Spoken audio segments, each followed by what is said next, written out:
Whakalofalai atu, talofa lava, and good morning everybody. My name is Carl and I'm the principal of Rowandale School in Manirewa. Today I'd like to talk to you and give you a few little tips about how you can better engage with your children at home and also just to try to cope a little bit better during this COVID lockdown period. I'm going to do this today by first of all introducing a ancient Pasifika concept called Talanoa. Talanoa is where people sit around and they talk in an environment where they share ideas, they collaborate together, and they try and work together to solve problems.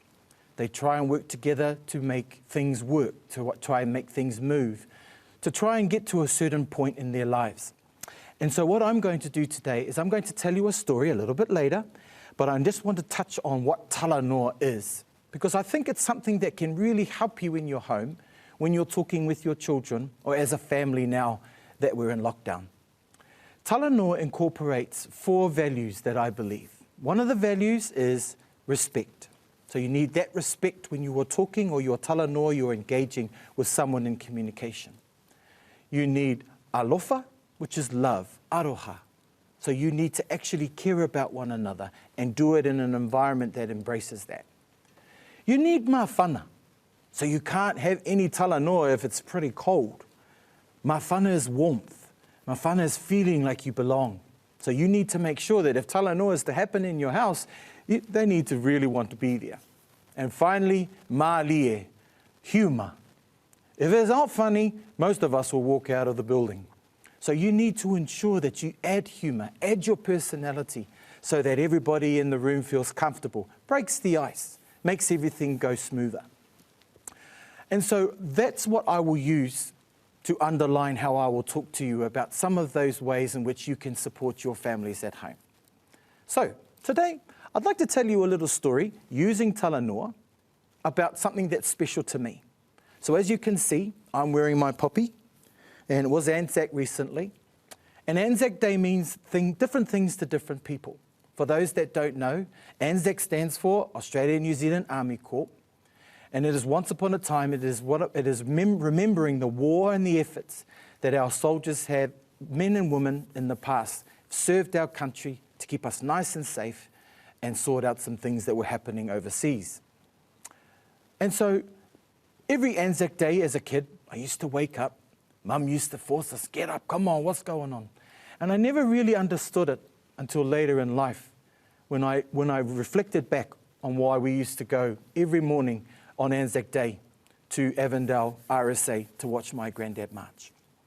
So I'd like to share with you 2 little stories about 2 special people. And I think that in your families, you may also have these examples. And it's important during this COVID time to share these stories because it's a great opportunity. So the first war hero I'd like to share with you is this man here. His name is James Joseph O'Dwyer Sr. James was born in Blenheim. He's my great-great-grandfather. Born in Blenheim, he fought in South Africa in the Boer War, and then, all of a sudden, there was this need for New Zealand to send a force to Samoa, an occupation force, to take the Germans out of Samoa and take control of Samoa at that time. So he signed up, and he got on the boat and he went over there. And he joined this force to go to Samoa. There was no fighting. They surrendered straight away, the Germans, and so there was no conflict there. I even have his medals, his World War I medals, which are pretty cool. This one here is the medal he got for serving in South Africa, and this one here is the medal that he got for going with the New Zealand Occupation Force to Samoa. So without this guy, I wouldn't be standing before you today. So these are his medals, something really special that I can share with my family and especially with my son at home. Whilst he was in Samoa, he got a little bit distracted and he thought, this is a great place. What can a boy from Blenheim do in Samoa? So he found him a lovely wife, Celine McFarlane, and together they had my next hero on Anzac Day, my grandfather, James Joseph O'Dwyer Jr. My grandfather joined World War II, fought overseas, served his country well with pride.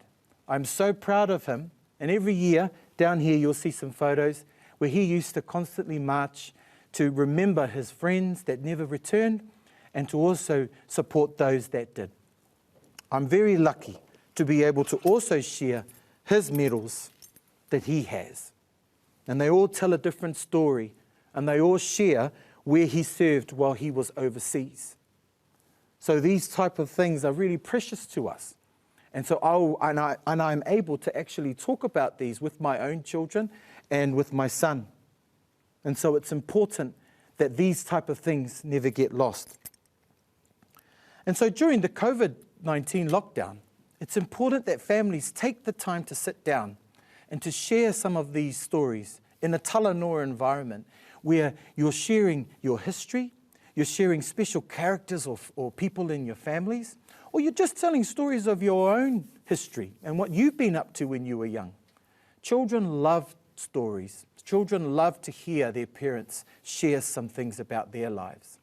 And so at this time, if there is no other work to be done, or your child's having issues with their online learning, or they're not wanting to engage, sit down and tell them a story. Telling stories also helps you continue to remember them and to continue to remember those people, those events, or those things that you're talking about. Have a great day, everybody, and I hope you've learnt a little bit more about Talanoa and why Anzac Day is important to me. Tō whāsui fua.